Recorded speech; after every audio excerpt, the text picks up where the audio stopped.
I'm not sure I wanted to do this all day.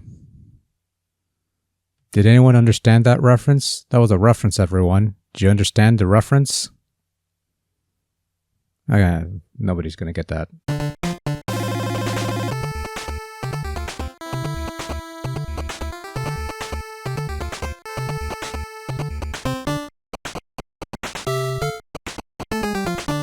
So once upon a time, venerable Marvel superhero Captain America was played by a white dude.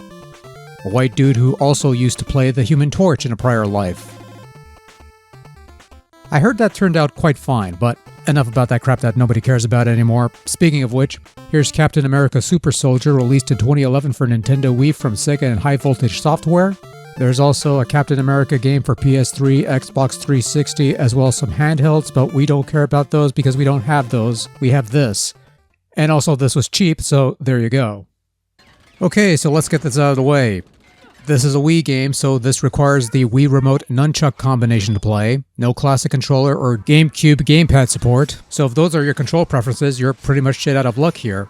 Fortunately, the Wii Remote is limited to mostly pointing at things, and while there is some waggle for some boss fights here and there, you can pretty much just lay back on your couch and just point at things when needed, while everything else is done with sticks and buttons. But anyway, Super Soldier is an action game where you control Captain America, and you're fighting against Hydra troops to prevent them from creating more super serum that gave some kid from Brooklyn this hot bod. While Super Soldier is based on the Captain America First Avenger film, it's mostly doing its own thing, which means we can feature other staple Captain America antagonists in some form or fashion, such as Baron Von Strucker or Baron Zemo, both of whom would eventually appear in future MCU things as completely different characters, and thus this whole thing is rendered moot, not that it really matters. So you're moving along these somewhat linear levels, beating up bad guys and occasionally doing some puzzle solving or platforming bits. There's little things you could do in each stage for collectible purposes, such as blowing up some Red Skull bombs, rescuing stray soldiers, finding Zemo's treasure chests, or attempting some Zola challenges, mini stages that require you obtain tokens within a strict time limit.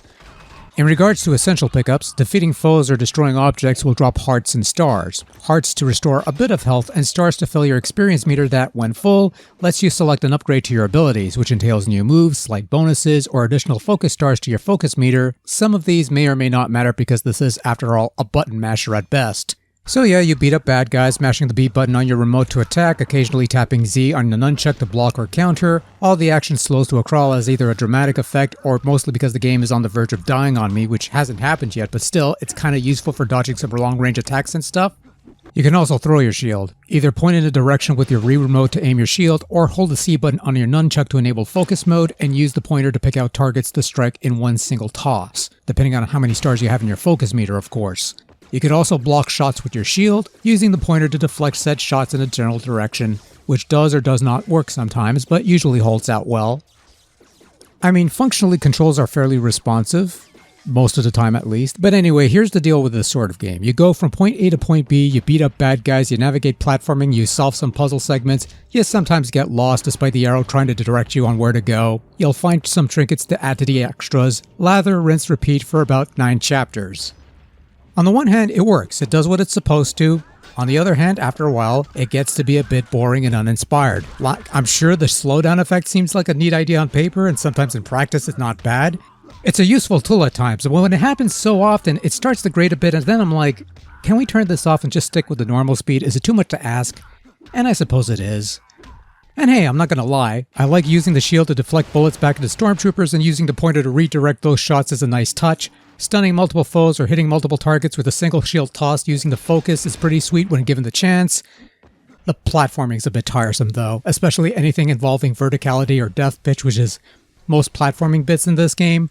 Whenever you die, and you will die, you respawn at the last checkpoint, and you could save up to 3 save slots, which is nice. You didn't often get that luxury in those days. Or today for that matter, though I think we're slowly turning a corner and sort of rectifying that with some games. Other games not so much, but still, it's something. Captain America Super Soldier sports some average-looking quality graphics for the most part. The character models look somewhat decent, if not somewhat goofy at times, mostly in regards to how awkward some of the movement happens to be with some of these characters. The scenery, as you would expect from a game taking place during World War II, lots of browns, beiges, grays, and other dull colors you'd expect from a war zone. The camera perspective is often adequate for surveying the action, and you do have limited control with the D-pad on the remote. I won't say it's a bad-looking game or anything like that. Per the standards of the Wii hardware, Super Soldier looks fine if not unremarkable. The audio output is also fairly average. Though to the game's credit, you do have some of the cast reprising their roles here. Chris Evans, Sebastian Stan, a couple others show up, dubbed their lines, got their money. Not much work you could ask for, I guess. Not everyone showed up for work. The villains are voiced by whoever voices voices in video games. It's usually the same 3 or 4 people who voices all of these things. All in all, it's fine. It gets the job done of getting the story forward, if nothing else.